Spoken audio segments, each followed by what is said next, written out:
Bueno, nos encontramos con Néstor Palmetti. Acaba de llegar él de su lugar hermosísimo que eligió para vivir, Villas de las Rosas.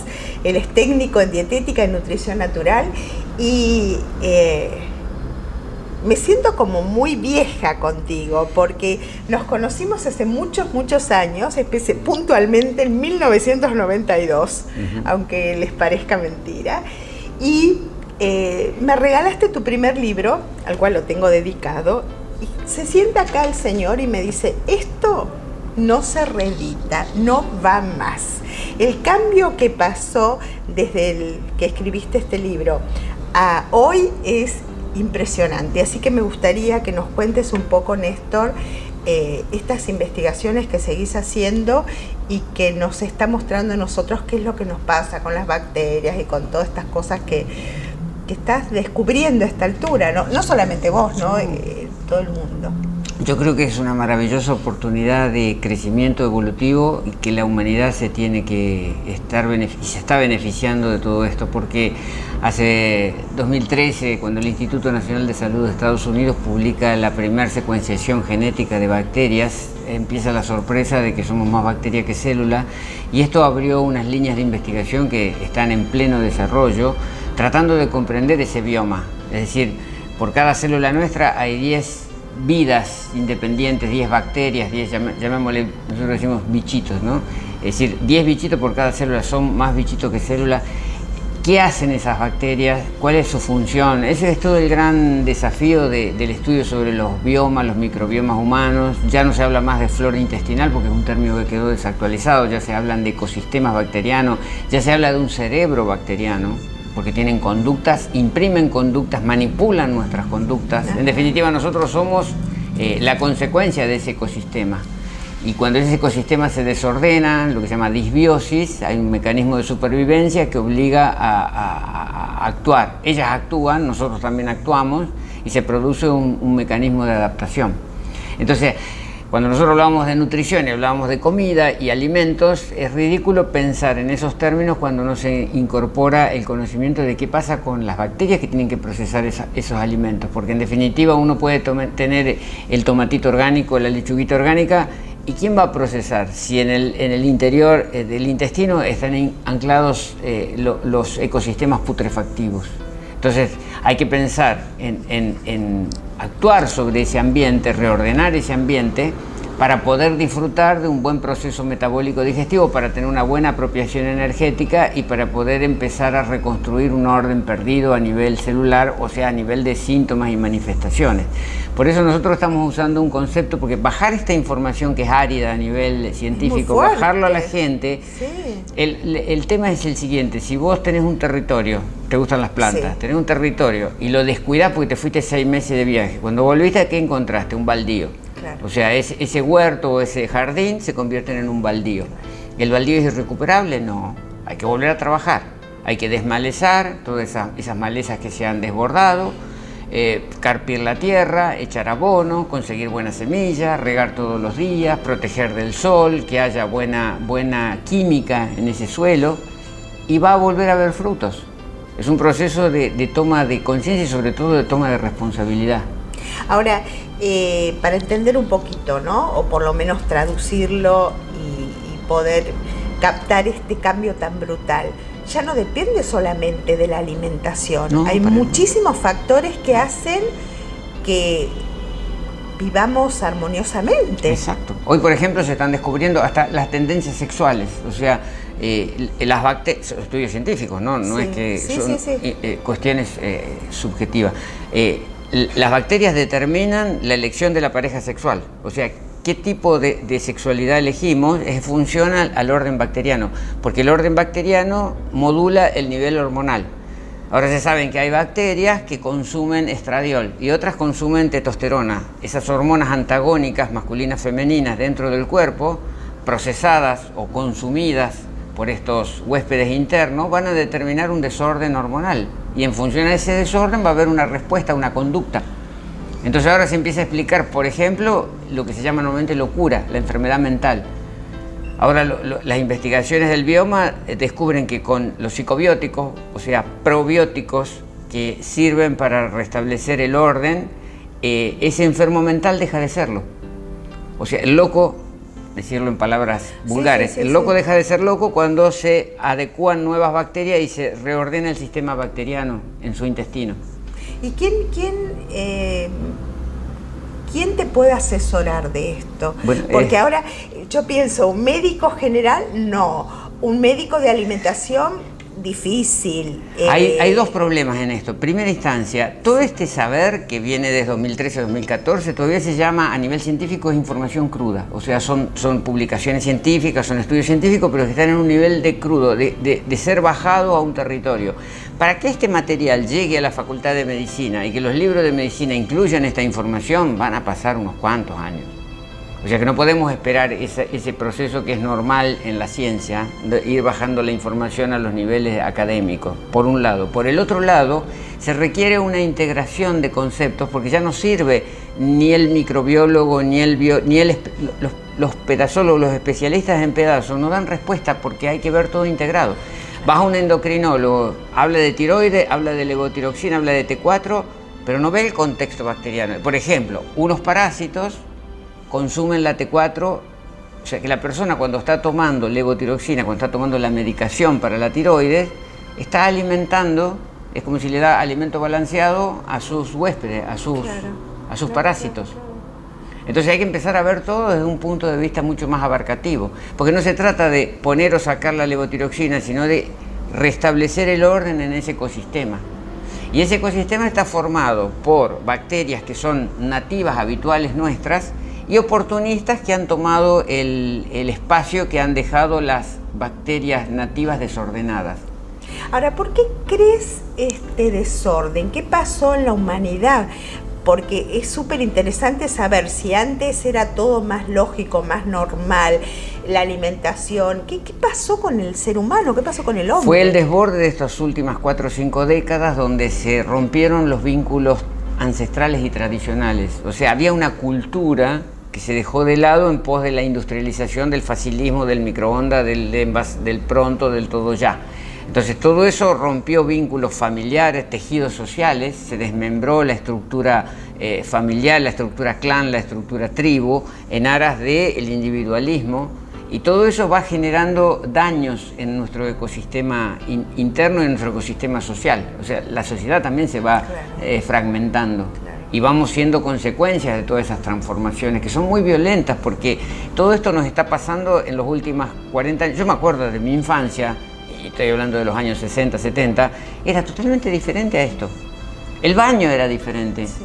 Mi abuelo tenía un bañito que era lo había hecho con un alisado de cemento, un agujero en el piso, uno hacía la postura fisiológica de cuclilla, no había nada en el baño.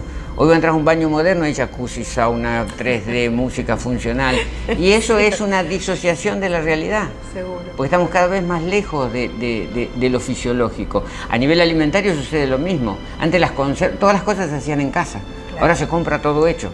Entonces todo eso lleva a la disociación. Y a nivel social pasa lo mismo. Te estoy hablando de bacterias nativas y bacterias oportunistas. Si vos haces la analogía con la sociedad, pasa exactamente eso. La población nativa, que es empujada y es sacada de su ámbito, deja de protegerlo y ese ambiente cae en manos de oportunistas. Entonces es un reflejo, como es arriba es abajo, como es adentro es afuera. Qué interesante esta visión, Néstor, porque muchas veces nos preguntamos por qué hay tantas enfermedades tan dispersas en niños, enfermedades que antes eran de viejos, ahora es de niños, y no tenemos mucha respuesta a esa pregunta, ¿no? El microbioma da la respuesta. Ahí eso es lo interesante. Este nuevo conocimiento abre ventanas insospechadas para empezar a entender todo, qué pasa. Claro. Por ejemplo, el sistema genital femenino, la vagina femenina es un ecosistema de lactobacilos que con peróxido de hidrógeno y con ácidos van creando una barrera contra los oportunistas o contra los patógenos.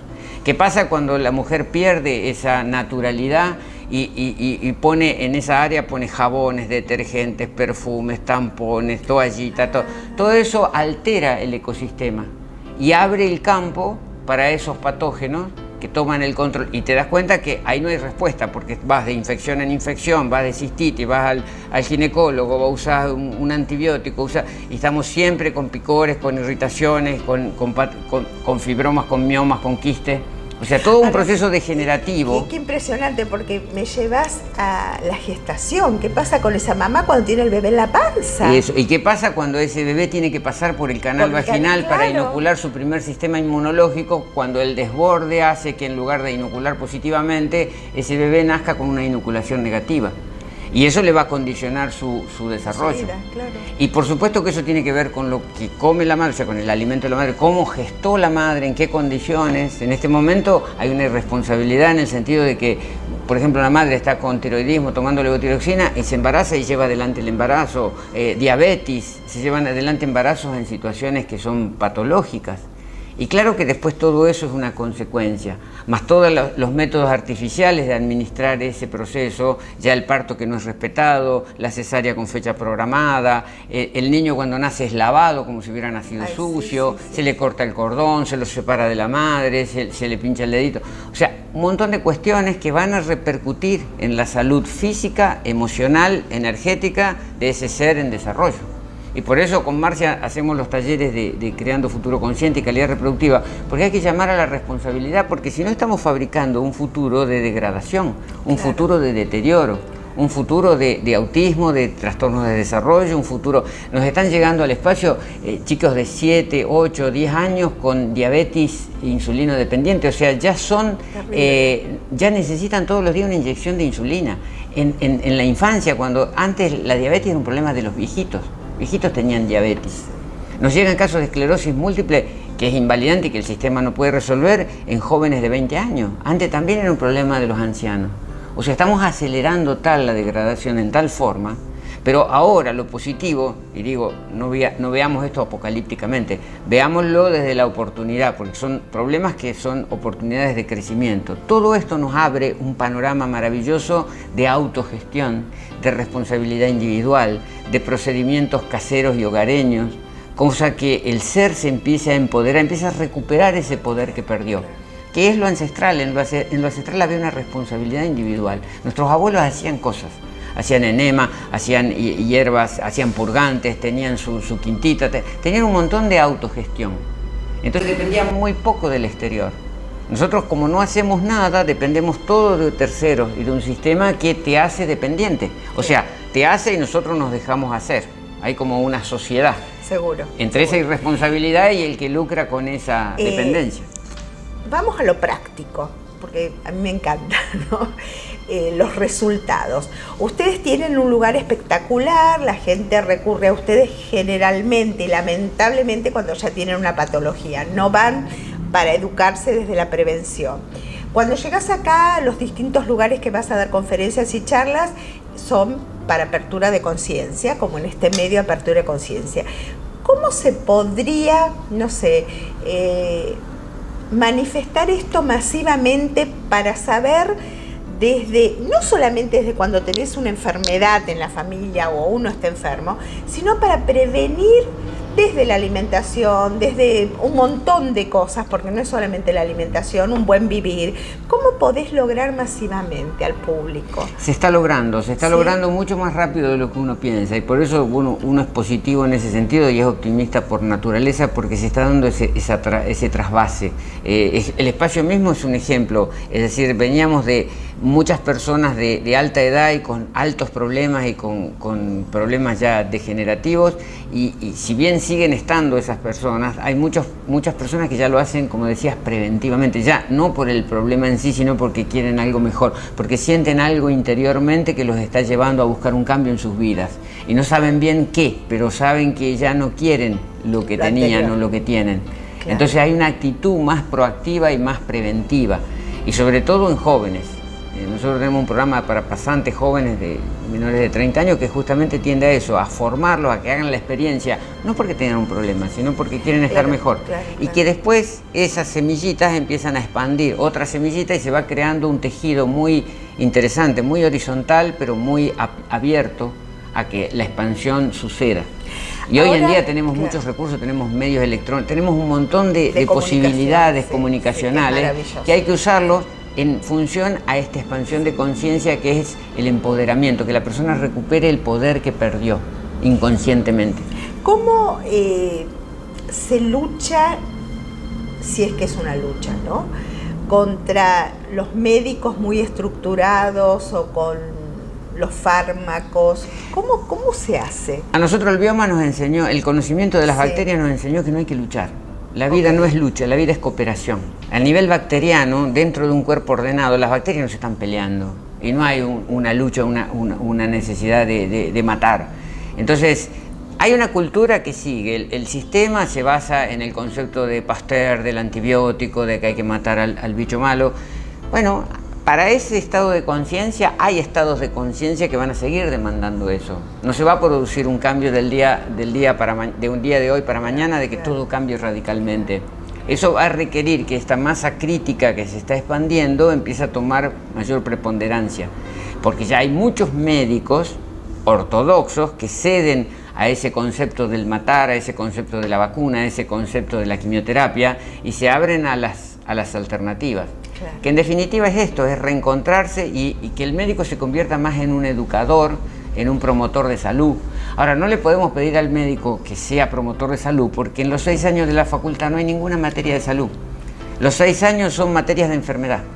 Entonces él sale formado para la enfermedad y sale formado para luchar, porque eso es el paradigma. En este nuevo paradigma hay que cooperar, hay que hacer bacterias, por ejemplo, en casa, hacer fermentos. Ajá. Hacer el quinche, el chucrú, hacer el kéfir, hacer los quesos de semillas fermentados. O sea, las culturas fermentativas es recrear un tejido social perdido, porque la cultura de la fermentación viene del hogar y se perdió en aras de este modernismo. Bueno, ahora lo vamos a recuperar, ¿cómo? Con mayor creatividad y sobre todo con mayor conocimiento de por qué se hace un fermento. Fermento es cultivar prebióticos y probióticos para sembrarlos sobre nuestro intestino. O sea, ese jardín que hay que recuperar lo dotamos de buenas semillas y buen abono. Eso sería un fermento de hortalizas, un fermento de semillas, para cultivar, consumir algo gustoso, pero sobre todo algo saludable y algo terapéutico. Cuando uno va a Villa de las Rosas, en el lugar de ustedes, enseñan. Y acá, por ejemplo, en Capital Federal, en Buenos Aires, hay eso es lo que estamos haciendo. Por un lado, los talleres que se han convertido en prácticos. Nuestros talleres ya no son más teóricos, conceptuales, sino que venimos, por ejemplo, en equipo y justamente para trabajar todos estos aspectos de mostrar la elaboración, de degustar, de compartir la degustación, de empoderar desde el aprendizaje de técnicas y no de recetas. Entonces eso le da a la persona confianza. Cuando la persona va al espacio y pasa sus 10 días en el espacio, va a entrenarse. Hace como un proceso de campamento, entrenamiento para capacitarse en la sustentabilidad y en recuperar técnicas caseras que no llevan tiempo, porque cuando vos haces un cultivo fermentativo lo que haces es poner todo en un frasco y te vas y a la semana está listo. Se hace solo, no hay que estarle al lado.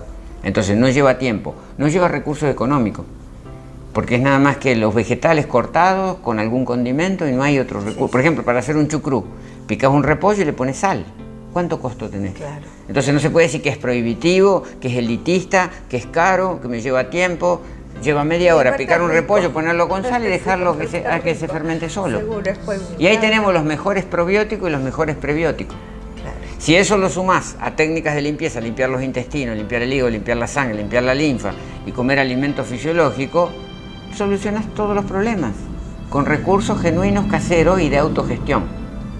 Quiere decir que en esta etapa lo que están haciendo, aparte de los talleres, vivenciales. Claro. Qué bueno. Eso es lo que realmente cambia la realidad y vemos en los resultados, vemos en los testimonios, vemos en la repercusión de que el boca a boca crece porque justamente hay todas constataciones positivas. Yo doy fe a todos los que hiciste, por ejemplo, con nosotros en los congresos, la gente les fascinaba y hubo cambios de alimentación, la mayoría. Bueno, vos fíjate que incluso en cuestiones como el autismo, en los trastornos de desarrollo, hay muchísimo por trabajar. Y recién se está empezando a entender modificación alimentaria, claro, hay que sacar el gluten, la caseína, pero hay modificaciones bacterianas. Esos niños generalmente tienen un desorden, ya no tienen más flora fermentativa, es una flora totalmente putrefactiva, ya tienen unas parasitosis que le han tomado el cerebro, le toman los sistemas nerviosos. Entonces, claro, terapias conductuales de apoyo, está bueno, pero digo, modifiquemos los ecosistemas bacterianos, modifiquemos la nutrición, modifiquemos, y cambian las conductas. Nosotros vemos casos, hasta en Down, cambia completamente la respuesta del ser cuando se le modula en forma diferente su sistema bacteriano, su sistema microbiano intestinal, porque es el intestino el que tiene esa capacidad, regenerarse, es como un ambiente del ecosistema de la Tierra que se puede regenerar solo, simplemente con darle algunas condiciones. Ahora, eso yo soy testimonio, ¿no? La verdad que hace tantos años que hacemos eventos, la mejoría de los niños es impresionante. Y lo comportamiento y lo conductual. Y vos fíjate qué conocimiento trae el microbioma, que debemos volver al contacto con la tierra. En definitiva, las mejores bacterias, ¿dónde están? En la tierra. ¿Qué hacíamos nosotros hace 50 años atrás cuando éramos chicos? Nos revolcábamos en la tierra, jugábamos con barro, andábamos descalzos. Con la mascota compartíamos la comida, le poníamos la comida, el perro la lengüeteaba y nosotros estábamos haciendo un enriquecimiento bacteriano. Ahora los científicos se dan cuenta, el otro día salió en el New York Times, los mejores probióticos son las mascotas. El gatito, el perrito, lamberse, compartir mate, besarse, intercambio bacteriano.